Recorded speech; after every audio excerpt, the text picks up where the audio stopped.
ಪರಿಶುದ್ಧವಾದ ನಾಮಕ್ಕೆ ಸ್ತೋತ್ರವಾಗಲಿ. ಉನ್ನತನಾದ ದೇವರು, ಮಹಿಮೆಯಲ್ಲಿ ವಾಸಿಸ್ತಾ ಇರುವಂತಹ ಅದ್ಭುತವಾದ ದೇವರು.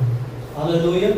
ಎಷ್ಟು ಜನರು ಕ್ರಿಸ್ತನಲ್ಲಿ ಜೀವಿಸ್ತಾ ಇದ್ದಾರೆ, ಕ್ರಿಸ್ತನ ವಾಕ್ಯದಲ್ಲಿ ಜೀವಿಸ್ತಾ ಇದ್ದಾರೆ, ಕ್ರಿಸ್ತನ ಮಹಿಮೆಯಲ್ಲಿ ಜೀವಿಸ್ತಾ ಇದ್ದಾರೆ. ಹಲ್ಲೆಲೂಯಾ. ಎಷ್ಟು ಜನರು ಕ್ರಿಸ್ತನ ಅನ್ಯೋನ್ಯತೆಯಲ್ಲಿ ನಡೀತಾ ಇದ್ದಾರೆ, ಎಷ್ಟು ಜನರು ದೇವರ ಅನ್ಯೋನ್ಯತೆಯಲ್ಲಿ ಜೀವಿಸ್ತಾ ಇದ್ದೀರಿ, ಬಹಳ ಪ್ರಾಮುಖ್ಯ. ಆಮೆನ್. ಎಷ್ಟು ಜನರು ಜೀವಿಸ್ತಾ ಇದ್ದೀರಿ, ದೇವರ ಅನ್ಯೋನ್ಯತೆಯಲ್ಲಿ ಜೀವಿಸ್ತಾ ಇದೆಯಾ ಸಹೋದರಿ, ದೇವರ ಅನ್ಯೋನ್ಯತೆಯಲ್ಲಿ ಬದುಕ್ತಾ ಇದೆಯಾ ಸಹೋದರ, ಬಹಳ ಪ್ರಾಮುಖ್ಯ. ಆಮೆನ್. ಸೊ ನಾನು ಈ ದಿನ ಮಾತನಾಡುವಂತ ದೈವಿಕ ಸಂದೇಶ, ದೇವರ ಪ್ರೀತಿಯನ್ನ ಅರಿತಿರುವೆಯಾ? Have you experienced the love of God? ದೇವರ ಪ್ರೀತಿಯನ್ನ ಅರಿತಿದೆಯಾ? ದೇವರ ಪ್ರೀತಿಯನ್ನ ಅನುಭವಿಸಿದೆಯಾ? ದೇವರ ಪ್ರೀತಿ ಎಷ್ಟು ಪ್ರಾಮುಖ್ಯವಾದದ್ದು ಎಂಬುದನ್ನ ಅರ್ಥ ಮಾಡಿಕೊಂಡು ಜೀವಿಸ್ತಾ ಇದೆಯಾ? ಬಹಳ ಪ್ರಾಮುಖ್ಯ. ಈ ವಾಕ್ಯವನ್ನ ಒಂದಾನೊಂದು ಕಾಲಘಟ್ಟದಲ್ಲಿ ನಾವೆಲ್ಲರೂ ಕೂಡ ಬಹಿರಂಗವಾಗಿ ಪ್ರಸಂಗಿಸ್ತಾ ಇದ್ವು, ಬಹಿರಂಗ ಕೂಟಗಳಲ್ಲಿ ಪ್ರಸಂಗಿಸ್ತಾ ಇದ್ವು.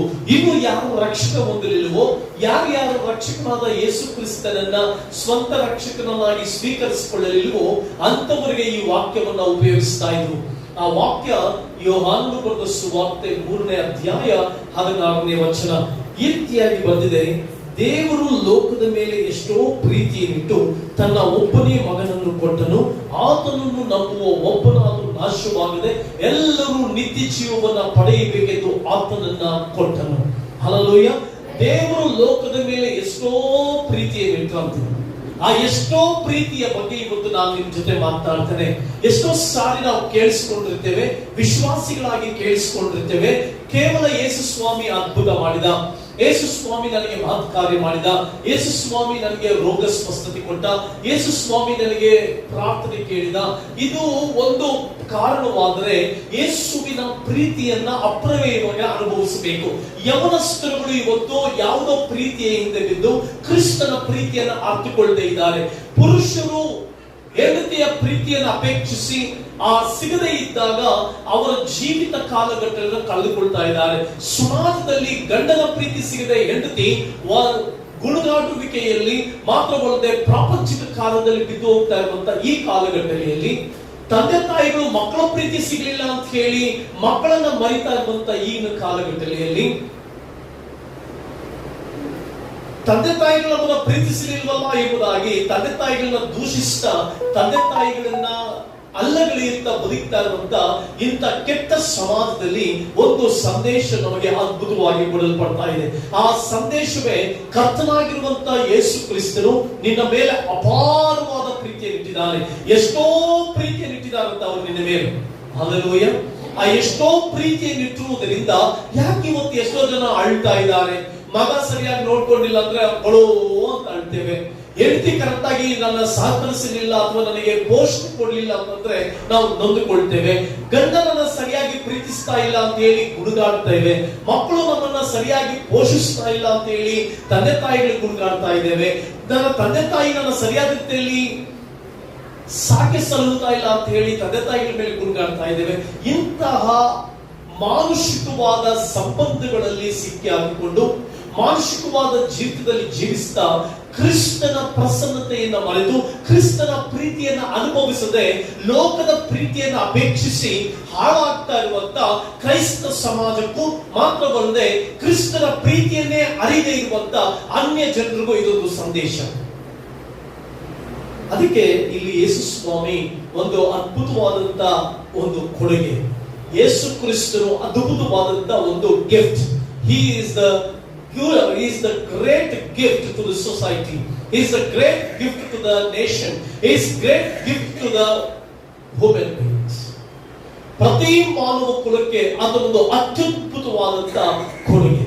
ಹಾಗಾದ್ರೆ ಅಂತಹ ಸೃಷ್ಟಿಕರ್ತನಾದ ಪ್ರೀತಿ ಸ್ವರೂಪನಾದ ದೇವರ ಪ್ರೀತಿಯನ್ನ ಅರಿತು ಇವತ್ತು ನೀವು ಜೀವಿಸಬೇಕಾಗಿದೆ.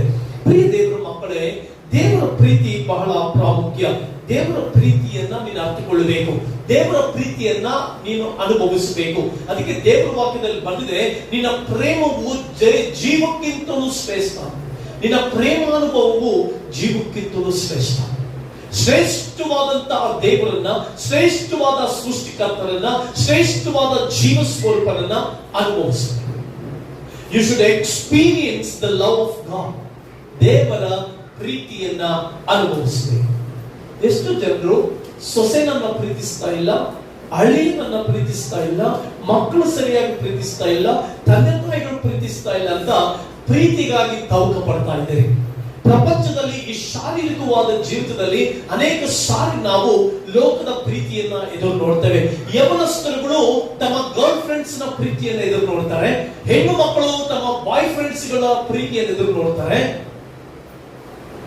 ತಂದೆ ತಾಯಿಗಳು ವಯಸ್ಸಾದ ಕಾಲದಲ್ಲಿ ತಮ್ಮ ಮಕ್ಕಳಿಂದ ಪ್ರೀತಿಯನ್ನು ಎದುರು ನೋಡ್ತಾರೆ. ಮಕ್ಕಳು ಚಿಕ್ಕವರಾಗಿರುವಾಗ ತಮ್ಮ ತಂದೆ ತಾಯಿಗಳಿಂದ ಪ್ರೀತಿಯನ್ನು ಎದುರು ನೋಡ್ತಾ ಇದ್ದಾರೆ. ಆದ್ರೆ ಇಲ್ಲಿ ಒಬ್ಬರು ಯಾವುದೇ ಅಪೇಕ್ಷೆ ಇಲ್ಲದೆ, ಇಲ್ಲಿ ಒಬ್ಬಾತನು ಯಾವ ಅಪೇಕ್ಷೆಯೂ ಇಲ್ಲದೆ, ಯಾರಿಂದಲೂ ಅಪೇಕ್ಷಿಸದೆ, ಯಾವ ಜನರಿಂದಲೂ ಅಪೇಕ್ಷಿಸದೆ, ತಾನೇಗೋಸ್ಕರ ಸೃಷ್ಟಿ ಮಾಡಿದಂತ ಮಾನವನಿಂದಲೂ ಎದುರು ನೋಡದೆ ತನ್ನನ್ನ ಸ್ಯಾಕ್ರಿಫೈಷಿಯಲ್ ಆಗಿ ಅರ್ಪಿಸಿದಂತ ಒಬ್ಬನೇ ಒಬ್ಬ ಪ್ರೀತಿ ಸ್ವರೂಪನಾದ ದೇವರು ಇವತ್ತು ನಿನ್ ಮುಂದೆ ತನ್ನನ್ನ ಪ್ರಕಟಿಸಿಕೊಳ್ತಾ ಇದ್ದಾನೆ. ಆತನು ನಿನ್ನಿಂದ ಯಾವುದನ್ನು ಎದುರು ನೋಡಲಿಲ್ಲ, ನಿನ್ನ ಪ್ರೀತಿಯನ್ನು ಎದುರು ನೋಡಲಿಲ್ಲ, ನಿನ್ನ ಆರಾಧನೆಯನ್ನು ಎದುರು ನೋಡಲಿಲ್ಲ, ನಿನಗೋಸ್ಕರವಾಗಿ ತನ್ನ ಪ್ರಾಣವನ್ನೇ ಕೊಟ್ಟ. ಅದಕ್ಕೆ ದೇವರು ಲೋಕದ ಮೇಲೆ ಎಷ್ಟೋ ಪ್ರೀತಿಯನ್ನಿಟ್ಟು, He did not expected anything from you, but even though He gave His whole life to you on the cross. Calvary ಶಿಲುಬೆಯ ಮೇಲೆ ನಿನಗಾಗಿ ತನ್ನ ಅದ್ಭುತವಾದ ಜೀವಿತವನ್ನೇ ಕಲ್ವಾರಿ ಶಿಲುಬೆ ಮೇಲೆ ಕೊಟ್ಟ. ಕಲ್ವಾರಿ ಶಿಲುಬೆ ಮೇಲೆ ಅರ್ಪಿಸಿದ ಯಜ್ಞವಾಗಿ ಮಾರ್ಪಟ್ಟ ಆ ದೇವರು ಇವತ್ತು ನಿನಗೆ ಹೇಳ್ತಾ ಇದ್ದಾರೆ, ನಾನು ನಿನ್ನನ್ನ ಪ್ರೀತಿಸಿರುವುದು ಶಾಶ್ವತವಾದ ಪ್ರೇಮ. ಎಷ್ಟೋ ಪ್ರೀತಿಯನ್ನು ಇಟ್ಟಿದ್ದಾರಂತೆ. ಹಾಗಾದ್ರೆ ಆ ಶಾಶ್ವತವಾದ ಪ್ರೀತಿಯನ್ನು ಬಿಟ್ಟು ಮಾನುಷಿಕವಾದ ಪ್ರೀತಿಯನ್ನು ಯಾಕೆ ಎದುರು ನೋಡ್ತಾ ಇದ್ದೀವಿ? ಆ ಅತಿಶಯವಾದ ಪ್ರೀತಿ ಸಂಭೂತನಾದಂತ ಪ್ರೀತಿ ಸ್ವರೂಪನಾದಂತ ದೇವರನ್ನ ನೀನು ಆರಾಧಿಸಬೇಕು. ಹಲ್ಲೆಲೂಯಾ. ಎಷ್ಟು ಜನರು ದೇವರ ಪ್ರೀತಿಯನ್ನ ಅನುಭವಿಸಿದ್ದಾರೆ? ಎಷ್ಟು ಜನರು ದೇವರ ಪ್ರೀತಿಯಲ್ಲಿ ತಲ್ಲೀನರಾಗಿ ಅದರ ಪ್ರೀತಿಯನ್ನು ಅನುಭವಿಸುತ್ತಾ ಆತ ನಮಗಾಗಿ ಕೊಟ್ಟ ಪ್ರೀತಿಯಲ್ಲಿ ಜೀವಿಸ್ತಾ ಇದ್ದಾರೆ? ಸೊ ಬಹಳ ಪ್ರಾಮುಖ್ಯ, ಗಾಡ್ಸ್ ಲವ್ ಇಸ್ ಅನ್ಕಂಡೀಷನಲ್. ಅದಕ್ಕೆ ಕಂಡೀಷನ್ ಇಲ್ಲ. ರೋಮಪುರದವರಿಗೆ ಬರೆದ ಪತ್ರಕ್ಕೆ 5ನೇ ಅಧ್ಯಾಯ 8ನೇ ವಚನದಲ್ಲಿ ನಾವು ನೋಡುವಾಗ, ರೋಮಪುರದವರಿಗೆ ಬರೆದ ಪತ್ರಕ್ಕೆ 5ನೇ ಅಧ್ಯಾಯ 8ನೇ ವಚನ ಅದ್ಭುತವಾದ ಒಂದು ವಚನವು ಬರೆಯಲ್ಪಟ್ಟಿದೆ. ಬಹಳ ಶ್ರೇಷ್ಠವಾದ ಕಾರ್ಯಗಳನ್ನು ಮಾಡುವುದಕ್ಕೆ ಆತನು ನಿನಗೂ ನನಗೂ ದೇವರಾಗಿದ್ದಾನೆ. ಪ್ರಿಯ ದೇವರ ಮಕ್ಕಳೇ, ಇಲ್ಲಿ ಬಂದಿದೆ, ಆದರೆ ನಾವು ಪಾಪಿಗಳಾಗಿದ್ದಾಗಲೂ ಕ್ರಿಸ್ತನು ನಮಗೋಸ್ಕರ ಪ್ರಾಣ ಕೊಟ್ಟದ್ರಲ್ಲಿ ದೇವರು ನಮ್ಮ ಮೇಲೆ ತನಗಿರುವ ಪ್ರೀತಿಯನ್ನು ಸಿದ್ಧಾಂತಪಡಿಸಿದ್ದಾನೆ. ನಾವು ಪಾಪಿಗಳಾಗಿರುವಾಗ ನಮ್ಮನ್ನ ಪ್ರೀತಿಸಿದ. ಎಷ್ಟೋ ಜನರು ಒಳ್ಳೆಯವರನ್ನ ಪ್ರೀತಿಸೋದು ನೋಡಿದ್ದೇವೆ, ನಮಗೆ ಸಹಾಯ ಮಾಡುವುದನ್ನ ಪ್ರೀತಿಸೋದು ನೋಡಿದ್ದೇವೆ, ನಮಗೆ ಹೆಲ್ಪ್ ಮಾಡುವಂತವ್ರನ್ನ ಪ್ರೀತಿಸಿ ನೋಡಿದ್ದೇವೆ. ಆದ್ರೆ ಇಲ್ಲಿ ಬಂದಿದೆ, ನಾವು ಪಾಪಿಗಳಾಗಿರುವಾಗಲೇ ದೇವರನ್ನ ಪ್ರೀತಿ ಮಾಡಿದ್ದಾನೆ. It's unconditional love. There is no any conditions. ಈ ಲೋಕದಲ್ಲಿ ನಾವು ಕಂಡೀಷನ್ ಆಗ್ತೀವಲ್ಲ, ಮಕ್ಕಳನ್ನು ಪ್ರೀತಿ ಮಾಡ್ಬೇಕಾದ್ರೆ ನೀನ್ ದೊಡ್ಡವರಾದ್ಮೇಲೆ ನಾನು ಸಾಕ್ತಿ ಅಂದ್ರೆ ನೀನ್ ಪ್ರೀತಿ ಮಾಡ್ತೀನಿ. ಸೊಸೆಗೆ ಹೇಳ್ತೇವೆ, ನೀನು ಚೆನ್ನಾಗಿ ನೋಡ್ಕೊಂಡ್ರೆ ನಾನು ನಿನ್ ಪ್ರೀತಿ ಮಾಡ್ತೀನಿ. ಆ ಮಗನಿಗೆ ಹೇಳ್ತೇವೆ, ನೀನು ಸಾಕಿ ಸಲ್ಲುದ್ರೆ ಪ್ರೀತಿ ಮಾಡ್ತೀನಿ. It's expectation, it's a condition. ಮನುಷ್ಯ ಕಂಡೀಷನ್ ಪ್ರೀತಿಯನ್ನು ಕೊಟ್ಟಿದ್ದಾನೆ, ದೇವರು ಅನ್ಕಂಡೀಷನಲ್ ಪ್ರೀತಿಯನ್ನು ಕೊಟ್ಟಿದ್ದಾನೆ. ಹಾಗಾದ್ರೆ ಈ ಲೋಕದಲ್ಲಿ ಬಹಳ ಅದ್ಭುತವಾದ ಜೀವಿತವನ್ನ ನೀನು ಜೀವಿಸಬೇಕಾಗಿರೋದು, ನೀನ್ ಯಾರೊಟ್ಟಿಗೆ ಒಂದಾಗಬೇಕು ಅಂತಂದ್ರೆ ಪರಸ್ಪರನಾದ ದೇವರೊಟ್ಟಿಗೆ ಒಂದಾಗಿ ಜೀವಿಸಬೇಕು. ಅವರ ಪ್ರೀತಿಯೇ ಶಾಶ್ವತ, ಅವರ ಪ್ರೀತಿಯೇ ಶ್ರೇಷ್ಠ, ಅವರ ಪ್ರೀತಿಯೇ ಅದ್ಭುತವಾದದ್ದು, ಅವರ ಪ್ರೀತಿ ಮಾತ್ರವಾದದ್ದು. ಎಷ್ಟು ಜನರು ಇಲ್ಲಿದ್ದೀರಿ? ಎಲ್ಲ ಇದ್ದೀರಾ? ಎಷ್ಟು ಜನ ಇಲ್ಲಿ ಇದ್ದೀರಮ್ಮ? ಯಾರ್ಯಾರು ಇಲ್ಲ ಒಂದು ಅಲೆಯಲ್ಲಿ ಹೋಗಿ ಎಲ್ಲರೂ ವಾಕ್ಯದಲ್ಲಿ ಕೇಳಿಸ್ಕೊಳ್ಬೇಕು, ವಾಕ್ಯವನ್ನ ಕೇಳಿಸ್ಕೊಳ್ಬೇಕು. ಹಲ್ಲೆಲೂಯಾ. ವಾಕ್ಯ ಸಜೀವವಾದದ್ದು, ವಾಕ್ಯ ನಿನ್ನ ಬದುಕಿಸುವಂಥದ್ದು, ವಾಕ್ಯ ನಿನ್ನ ಕಟ್ಟುವಂಥದ್ದು, ವಾಕ್ಯ ನಿನ್ನ ಬದುಕನ್ನ ನಡೆಸುವಂತಹ ವಾಕ್ಯ. ಸೊ ಇದು ಮೊದಲನೇದಾಗಿ ಬಂದಿದೆ, ನಾವು ಪಾಪಿಗಳಾಗಿದ್ದಾಗಲೇ. ಮನುಷ್ಯ ಹೇಳ್ತಾನೆ, ನೀನು ಕರೆಕ್ಟ್ ಆಗಿದ್ರೆ ನೀನ್ ಹೀಗೆ ಇರ್ಬೇಕು, ಹಿಂಗೆ ಇರ್ಬೇಕು, ಕಂಡೀಷನ್ ಆಗದ್ ಪ್ರೀತಿ ಮಾಡ್ತಾರೆ. ದೇವರು ಹೇಳ್ತಾರೆ, ನೀನ್ ಪಾಪಿ ಆಗಿದ್ದಾಗಲೇ ಪ್ರೀತಿಸಿದ್ದೀನಿ, ಇನ್ನು ನೀನು ಪಾಪಿಯಾಗಿ ಪರಿಶುದ್ಧನಾದ ಮೇಲೆ ಇನ್ನೆಷ್ಟು ಪ್ರೀತಿಯನ್ನು ನೀನು ಅನುಭವಿಸಬಹುದು. ಮನುಷ್ಯ ಕಂಡೀಷನ್ ಆಗಿ ಪ್ರೀತಿಸ್ತಾನೆ, ದೇವರು ಅನ್ಕಂಡೀಷನಲ್ ಆಗಿ ಪ್ರೀತಿಸಿದ್ದಾನೆ. ಯಾವುದೇ ಕ್ವಾಲಿಟೀಸ್ ಬೇಕಾಗಿಲ್ಲ, ಯಾವುದೇ ಡಿಗ್ರಿಗಳು ಬೇಕಾಗಿಲ್ಲ, ಯಾವುದೇ ಸ್ಟೇಟಸ್ ಬೇಕಾಗಿಲ್ಲ, ಯಾವುದೇ ಡಿಗ್ನಿಟಿ ಬೇಕಾಗಿಲ್ಲ, ಯಾವುದೂ ನಿನ್ನಿಂದ ಬೇಕಾಗಿಲ್ಲ. ಅನ್ಕಂಡೀಷನಲ್ ಲವ್ ಅಂತಂದ್ರೆ ಏನ್ ಗೊತ್ತಾ? ನೀ ಎಂತ ಪರಿಸ್ಥಿತಿಯಲ್ಲಿದ್ರು ಕೂಡ, ನೀನ್ ಎಲ್ಲೇ ಆಳವಾಗಿ ಬಿದ್ದುಕೊಂಡಿದ್ರು ಕೂಡ, ನೀನ್ ಎಲ್ಲೇ ಇದ್ರೂ ಕೂಡ ನಿನ್ನ ಹುಡುಗಿ ಬಂದು ಪ್ರೀತಿಸಿ ಮೇಲೆತ್ತುವಂತದ್ದೇ ಅನ್ಕಂಡೀಷನಲ್ ಲವ್. ಮನುಷ್ಯನ ಪ್ರೀತಿಯಾಗೆ ಕಂಡೀಷನ್. ನೀನ್ ನನಗೆ ಸರಿಯಾಗಿದೆಯಾ, ನೀನ್ ನನಗೆ ಕರೆಕ್ಟ್ ಆಗಿ ನಡ್ಕೊಳ್ತಾ ಇದೀಯಾ, ನೀನ್ ಹಿಂಗಿದೀಯಾ, ನಾನು ಪ್ರೀತಿ ಮಾಡ್ತೀನಿ. ಇಲ್ಲದೆ ಹೋದ್ರೆ ಪ್ರೀತಿ ಮಾಡಲ್ಲ. ಹಾಗಾದ್ರೆ ಯಾವ್ದು ಅದ್ಭುತವಾದ ಪ್ರೀತಿ, ಯಾವ್ದು ಅತಿಶಯವಾದ ಪ್ರೀತಿ, ಯಾವ್ದು ಮಹತ್ತರವಾದ ಪ್ರೀತಿ? ಅದು ನಮ್ಮ ಒಬ್ಬನೇ ಒಬ್ಬ ಸೃಷ್ಟಿಕರ್ತನಾದ, ಒಬ್ಬನೇ ಒಬ್ಬ ರಾಜನಾದ, ಒಬ್ಬನೇ ಒಬ್ಬ ಯಜ್ಞದ ಕುರಿಯಾದ ದೇವರ ಪ್ರೀತಿ. ಅಪಾರವಾದ ಪ್ರೀತಿ, ದೇವರ ಪ್ರೀತಿ ಅತಿಶಯವಾದ ಪ್ರೀತಿ. ದೇವರ ಪ್ರೀತಿ it's unconditional love. There is no any conditions in God's love. ಹಾಗಾದ್ರೆ ನಿನ್ನನ್ನು ಅಷ್ಟು ಅಪಾರವಾಗಿ ಪ್ರೀತಿ ಮಾಡಿದಂತ ದೇವರನ್ನ ಪ್ರೀತಿಸ್ತಾ ಇದೆಯಾ? ಈ ಲೋಕದ ಎಲ್ಲರಿಗಿಂತ ಹೆಚ್ಚಾಗಿ ಪ್ರೀತಿಸ್ತಾ ಇದೆಯಾ? ನಿನ್ ತಂದೆ ಹೇಳ್ತಾಳೆ ನಾನು ನಿನ್ನ ಇಷ್ಟು ವರ್ಷ ಬೆಳೆಸಿದ್ದೀನಿ, ನಿನ್ ತಾಯಿ ಹೇಳ್ತಾಳೆ ನಾನು ಇಷ್ಟು ವರ್ಷ ಬೆಳೆಸಿದ್ದೀನಿ, ಈಗ ನಾನು ಏನು ಹೇಳ್ತಾ ಕೇಳ್ಬೇಕು. Dominating love. But God's love is unconditional love. The people's and human beings love is dominating love. ಅಂದ್ರೆ ಡಾಮಿನೇಟಿಂಗ್ ಲವ್ ಅಂದ್ರೆ ನಾನು ಇಷ್ಟು ಬೆಳೆಸಿದ್ದೀನಿ, ಈಗ ನಾನು ಪ್ರೀತಿ ಮಾಡ್ಬೇಕು. It's expectation love. ಮನುಷ್ಯನ ಪ್ರೀತಿ dominating love, expectation love. But ದೇವರ ಪ್ರೀತಿ, ಆ ಸೃಷ್ಟಿಕರ್ತನ ಪ್ರೀತಿ, ಯಾವುದೇ ಡಾಮಿನೇಷನ್ ಇಲ್ಲ, ಯಾವುದೇ ಎಕ್ಸ್ಪೆಕ್ಟೇಷನ್ ಇಲ್ಲ. It's unconditional love. ಆದ್ರೆ ನೀನು ಯಾವ ಪ್ರೀತಿಯನ್ನು ಹುಡುಕಿ ಓಡ್ತಾ ಇದೀಯಾ? ಯಾವ ಮನುಷ್ಯನ ಪ್ರೀತಿಯನ್ನು ಹುಡುಕಿ ಓಡ್ತಾ ಇದೀಯಾ? ಯಾವ ವ್ಯಕ್ತಿಗಳ ಪ್ರೀತಿಯನ್ನು ಹುಡುಕಿ ಓಡ್ತಾ ಇದೀಯಾ? ಒಂದ್ಸಾರಿ ದೇವರ ಪ್ರೀತಿಯನ್ನು ಅರಿತು ನೋಡು, ಒಂದ್ಸಾರಿ ದೇವರ ಪ್ರೀತಿಯನ್ನು ಅನುಭವಿಸಿ ನೋಡು, ಒಂದ್ಸಾರಿ ದೇವರ ಪ್ರೀತಿಯನ್ನು ನಿನ್ನ ಹೃದಯದಲ್ಲಿ ಧರಿಸಿಕೊಂಡು ನೋಡು. ಕಂಡೀಷನ್ ಹಾಕುವಂತ ವ್ಯಕ್ತಿಗಳ ಪ್ರೀತಿಯನ್ನು ಯಾಕೆ ಎದುರು ನೋಡ್ತಾ ಇದೆಯಾ? ಯಾಕೆ ಸುಮ್ಮನೆ ಗೋಳಾಡ್ತಾ ಇದೆಯಾ? ಯಾಕೆ ಸುಮ್ಮನೆ ಯೋಚನೆ ಮಾಡ್ತಾ ಇದೆಯಾ? ಯಾಕೆ ಸುಮ್ಮನೆ ದೇವರನ್ನ ಅರ್ಕೋ. ಈ ಸತ್ಯಾಂಶವನ್ನು ನೀನು ಅರ್ಥಕೊಂಡ್ರೆ ಆ ಕ್ರಿಸ್ತನ ಪಾದಗಳ ಬಳಿಯಲ್ಲಿ ಬೀಳ್ತೀಯನೇ. ಮರಿಯಳು ತನ್ನ ಜೀವಿತದಲ್ಲಿ ಪಾಪಿಸ್ಟಳಾಗಿ ಅನೇಕರಿಗೆ ಪ್ರೀತಿಯನ್ನು ಕೊಟ್ಟಳು. ತನ್ನ ದೇಹದ ಆಶೆಗಳನ್ನ ಪೂರೈಸಿಕೊಳ್ಳುವುದಕ್ಕಾಗಿ ಮಗ್ದಲದ ಮರಿಯಳು ತನ್ನ ಜೀವಿತವನ್ನ ಅನೇಕರ ಬದುಕಿನಲ್ಲಿ ವ್ಯಭಿಚಾರದಿಂದ ಪ್ರೀತಿಯನ್ನು ಕೊಟ್ಟಳು, ವ್ಯಭಿಚಾರದಿಂದ ಪ್ರೀತಿಯನ್ನು ಹಂಚಿದ್ಲು. But she was not satisfied. ಆಕೆ ಲೋಕದ ಪ್ರಾಪಂಚಿಕವಾದ ಪ್ರೀತಿಯಲ್ಲಿ ಆಕೆ ಸ್ಯಾಟಿಸ್ಫ್ಯಾಕ್ಷನ್ ಆಗ್ಲಿಕ್ಕೆ ಆಗಲೇ ಇಲ್ಲ. ಯಾಕಂದ್ರೆ ಪ್ರಪಂಚ ನಿನ್ನನ್ನ ಸಂತೃಪ್ತಿ ಪಡಿಸಲಿಕ್ಕೆ ಸಾಧ್ಯ ಇಲ್ಲ. ಲೋಕದ ಪ್ರೀತಿ ನಿನ್ನನ್ನ ಸಂತೃಪ್ತಿ ಪಡಿಸಲಿಕ್ಕೆ ಸಾಧ್ಯ ಇಲ್ಲ. ಲೋಕದ ಪ್ರೀತಿ ನಿನ್ನನ್ನ ಅನುಭವಿಸಿ ನಿನ್ನ ಹಳ್ಳಕ್ಕೆ ತಳ್ಳುವಂಥದ್ದು. ಲೋಕದ ಪ್ರೀತಿ ನಿನ್ನ ಉಪಯೋಗಿಸಿಕೊಂಡು ದೂರ ತಳ್ಳುವಂಥದ್ದು. ಲೋಕದ ಪ್ರೀತಿ ಕಂಡೀಷನ್ಸ್ ಆಗಿ ಪ್ರೀತಿ ಮಾಡುವಂಥದ್ದು. ಲೋಕದ ಪ್ರೀತಿ ನಿನ್ನ ಜೀವಿತವನ್ನ ಒಂದು ಹಂತಕ್ಕೆ ತಂದು ನಿಲ್ಲಿಸಿ ಅಲ್ಲಿ ನಿನ್ನನ್ನು ಆಟಾಡಿಸುವಂಥದ್ದು. ಆದರೆ ದೇವರ ಪ್ರೀತಿ ಆಗಲ್ಲ. ದೇವರ ಪ್ರೀತಿ ಅದ್ಭುತವಾದ ಪ್ರೀತಿ, ದೇವರ ಪ್ರೀತಿ ಅತಿಶಯವಾದ ಪ್ರೀತಿ. ನಿನ್ನ ವಿದ್ಯಾಭ್ಯಾಸವಾಗಲಿ, ನಿನ್ನ ಜೀವಿತವಾಗಲಿ, ನಿನ್ನ ಕಲರ್ ಆಗಲಿ, ನಿನ್ನ ಬದುಕಾಗಲಿ, ನಿನ್ನ ಐಶ್ವರ್ಯವಾಗಲಿ ಯಾವುದೂ ಕ್ರಿಸ್ತನಿಗೆ ಬೇಕಾಗಿಲ್ಲ. ಕ್ರಿಸ್ತನಿಗೆ ಬೇಕಾಗಿದ್ದು ನೀನು. God needs you. ದೇವರನ್ನ ಅಪಾರವಾಗಿ ಪ್ರೀತಿಸ್ತಾ ಇದ್ದಾನೆ. It's unconditional love. ಹಾಗಾದ್ರೆ ಕಂಡೀಷನ್ ಇರುವಂತ ಪ್ರೀತಿಗೆ ಪ್ರಾಮುಖ್ಯತೆ ಕೊಡ್ತಾ ಇದೆಯಾ? ಅನ್ಕಂಡೀಷನಲ್ ಆಗಿ ನಿನ್ನ ಪ್ರೀತಿ ಮಾಡಿದ ದೇವರಿಗೆ ಪ್ರಾಮುಖ್ಯತೆಯನ್ನು ಕೊಡ್ತಾ ಇದೆಯಾ? ಯಾರಿಗೆ ಹೆಚ್ಚು ಪ್ರಾಮುಖ್ಯತೆಯನ್ನು ಕೊಡ್ತಾ ಇದೆಯಾ? ಹಣ ಒಂದು ವೇಳೆ ನಿನ್ನ ಪ್ರೀತಿಸಬಹುದು ಇವತ್ತು. ನೀನು ಒಂದು ವೇಳೆ ಹಣವನ್ನ ಪ್ರೀತಿಸಬಹುದು, ಬಟ್ ಹಣವು ನಿನ್ನನ್ನು ಒಂದಿನ ಕೈ ಬಿಟ್ಟು ಹೋಗುತ್ತೆ. ಮನುಷ್ಯರ ಪ್ರೀತಿಯನ್ನು ಎದುರು ನೋಡ್ತಾ ಇರಬಹುದು. 24 ಗಂಟೆ ಪ್ರೀತಿಸಬೇಕು ಅಂತ ಎದುರು ನೋಡುವಂತ ಈ ಜೀವಗಳು ಕ್ರಿಸ್ತನ ಪ್ರೀತಿ 24 ಗಂಟೆ ಪ್ರೀತಿ ಮಾಡುವಂತ ಏಕೈಕ ದೇವರು ಅಂದ್ರೆ ಅದು ನಾನು ಆರಾಧಿಸುವಂತ ಯೇಸು.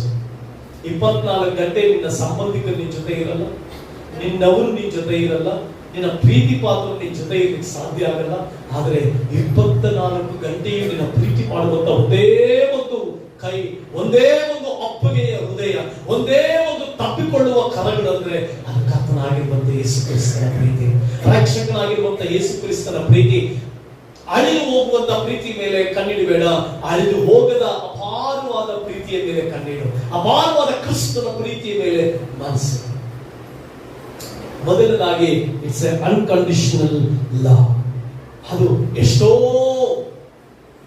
ಬೆಲೆ ಕಟ್ಟಲಾಗದ ಪ್ರೀತಿ, ವರ್ಣಿಸಲಾಗದ ಪ್ರೀತಿ, ಪದಗಳೇ ಇಲ್ಲದ ಪ್ರೀತಿ.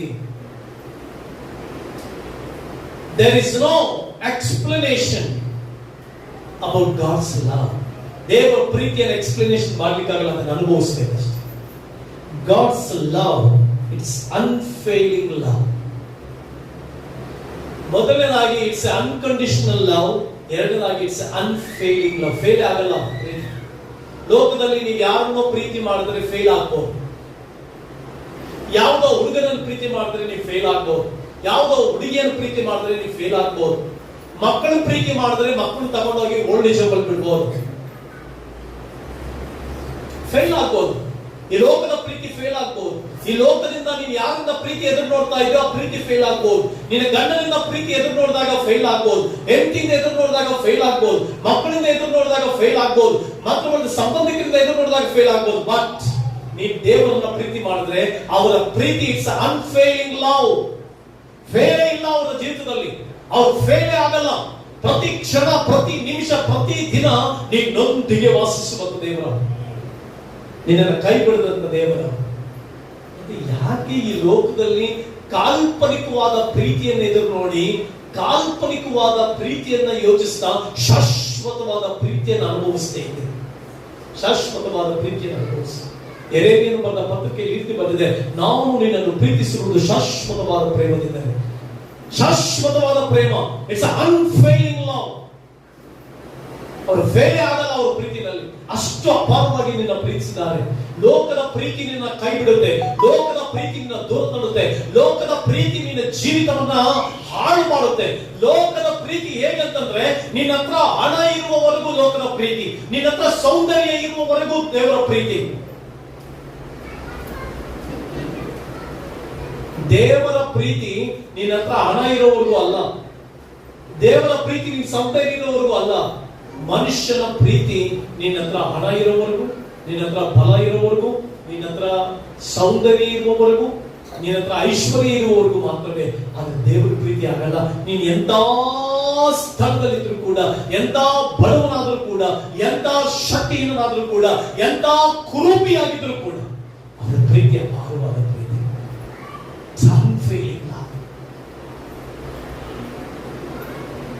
ಇನ್ನೊಂದು ವೇಳೆ ಯಾವುದೋ ವ್ಯಕ್ತಿಯಿಂದ ಪ್ರೀತಿ ಎದುರು ನೋಡ್ತಿದ್ದಾಗ ಪ್ರೀತಿ ಸಿಗ್ಲಿಲ್ವಲ್ಲ ಅಂತ ಹೇಳಿ ಯಾಕೆ ಕೊರಗ್ತಾ ಇದೆಯಾ, ಯಾಕೆ ವೇದನೆ ಪಡ್ತಾ ಇದೆಯಾ, ಯಾಕೆ ಕಷ್ಟ ಪಡ್ತಾ ಇದೆಯಾ? ದೇವರ ಪ್ರೀತಿಯನ್ನು ಎದುರು ನೋಡು, ದೇವರ ಪ್ರೀತಿಯಲ್ಲಿ ತುಂಬಿ ತುಳುಕು, ದೇವರ ಪ್ರೀತಿಯನ್ನು ಅನುಭವಿಸು, ದೇವರ ಪ್ರೀತಿಯಲ್ಲಿ ತಲ್ಲನಾಗು. ದೇವರ ಪ್ರೀತಿ ಫೇಲೇ ಆಗಲ್ಲ. ಪ್ರೀತಿ ನೀವು ಯಾವ ಪ್ರೀತಿಯನ್ನು ಎದುರು ನೋಡ್ತಾ ಇದೆಯಾ? ಇವತ್ತು ಯಾರ ಪ್ರೀತಿಯನ್ನು ಎದುರು ನೋಡಿ ಜೀವಿಸ್ತಾ ಇದೆಯಾ? ದೇವರ ಪ್ರೀತಿಯನ್ನು ಅನುಭವಿಸಲಿಕ್ಕೆ ಸಿದ್ಧ ಇದೆಯಾ?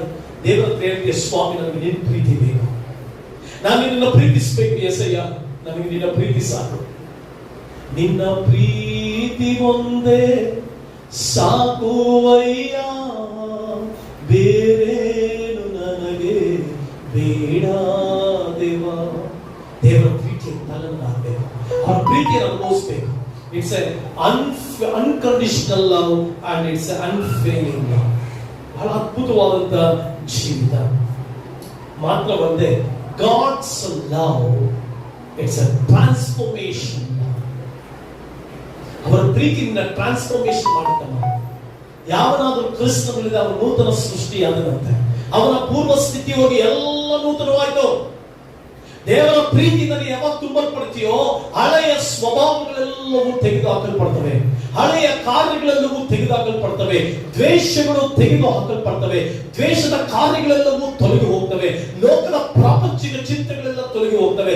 ದೇವರ ಪ್ರೀತಿ ನಿನ್ನ ಪೂರ್ಣವಾಗಿ, ಪರಿಪೂರ್ಣವಾಗಿ ನಿನ್ನನ್ನು ಮಾರ್ಪಡಿಸ್ತದೆ. ಕ್ರಿಸ್ತನ ಪ್ರೀತಿ ನಿನ್ನನ್ನು ಬದಲಾಯಿಸಿದೆಯಾ? ದೇವರ ಪ್ರೀತಿ ನಿನ್ನ ಬದುಕನ್ನು ಬದಲಾಯಿಸಿದೆಯಾ? ದೇವರ ಪ್ರೀತಿ ನಿನ್ನ ಹೃದಯದಲ್ಲಿ ತುಂಬಲ್ಪಟ್ಟಿದೆಯಾ? ನಿನ್ನ ಜೀವಿತ ಬದಲಾಗಬೇಕು, ಕಂಪ್ಲೀಟ್ ಟ್ರಾನ್ಸ್ಫಾರ್ಮೇಶನ್ ಆಗಬೇಕು. ಅವರ ಪ್ರೀತಿ ನಿನ್ನ ಟ್ರಾನ್ಸ್ಫಾರ್ಮೇಶನ್ ಮಾಡಬಹುದಾಗಿದೆ. The God's love will transform. It will give transformation. Transfer ಆಗಿಬಿಡುತ್ತೆ. ನಿನ್ನ ಬಡತನ, ನಿನ್ನ ಕಷ್ಟ, ನಿನ್ನ ಸಾಲ, ನಿನ್ನ ಸಂಕಟ, ನಿನ್ನ ಪಾಪ ಎಲ್ಲವೂ ಶಿಲುಬೆ ಮೇಲೆ ಹೋಗುತ್ತೆ. ಆ ಶಿಲುಬೆಯ ಪ್ರೀತಿ ನಿನ್ನೊಳಗಡೆ ತುಂಬಲ್ಪಡುತ್ತೆ. ಹಾಗಾದ್ರೆ ನಿನ್ನ ನನ್ನ ಜೀವಿತದಲ್ಲಿ ದೇವರ ಪ್ರೀತಿಯಿಂದ ತುಂಬಲ್ಪಟ್ಟಿದ್ದೇವಾ? ದೇವರ ಕರುಣೆಯ ಹೃದಯದಿಂದ ನಾವು ತುಂಬಲ್ಪಟ್ಟಿದ್ದೇವಾ? ಸೊ ಮೊದಲನೇದಾಗಿ ಇಟ್ಸ್ ಅನ್ಕಂಡೀಷನಲ್ ಲವ್, ಎರಡನೇದಾಗಿ ಇಟ್ಸ್ ಅನ್ಫೇಲಿಂಗ್ ಲವ್, ಮೂರನೇದಾಗಿ ದೇವರ ಪ್ರೀತಿಯ ಟ್ರಾನ್ಸ್ಫಾರ್ಮೇಶನ್ ಮಾಡಬೇಕು. ಎಷ್ಟು ಜನರು ಬದಲಾವಣೆ ಆಗಿದೆ? ಎಷ್ಟು ಜನರ ಜೀವಿತಗಳು ಬದಲಾಗಿದೆ? ಎಷ್ಟು ಜನರ ಮನಸ್ಥಿತಿಗಳು ಬದಲಾಗಿದೆ? ಎಷ್ಟು ಜನರ ಆಲೋಚನೆಗಳು ಬದಲಾಗಿದೆ? ಇನ್ನೂ ಕೂಡ ಎಷ್ಟೋ ಜನರ ಮನಸ್ಥಿತಿಗಳು ಬದಲಾಗಲಿಲ್ಲ. ಪಾಪದ ಹೃದಯಗಳಲ್ಲೇ ಬದುಕ್ತಾ ಇದ್ದೇವೆ, ಪಾಪದ ಆಲೋಚನೆಗಳನ್ನೇ ಯೋಚಿಸ್ತಿರ್ತೇವೆ, ಹಳೆಯ ಸಂಗತಿಗಳನ್ನೇ ಯೋಚಿಸ್ತಾ ಇರ್ತೇವೆ. ಬಿಟ್ಟು ಬಂದ ದಾರಿಯ ಆಲೋಚನೆಗಳಲ್ಲೇ ಇದ್ದೇವೆ, ಬಿಟ್ಟು ಬಂದಂತ ಪಾಪಿಷ್ಟ ಕಾರ್ಯಗಳಲ್ಲೇ ನಾವು ಇನ್ನೂ ಜೀವಿಸ್ತಾ ಇದ್ದೇವೆ, ಬಿಟ್ಟು ಬಂದಂತ ಆ ಲೋಕ ಪದ್ಧತಿಯಾಗಿ ಜೀವಿಸ್ತಾ ಇದ್ದೇವೆ, ಬಿಟ್ಟು ಬಂದಂತ ಆ ಲೌಕಿಕವಾದಂತ ಪ್ರಾಪಂಚಿಕವಾದ ಜೀವಿತದಲ್ಲಿ ಜೀವಿಸ್ತಾ ಇದ್ದೇವೆ.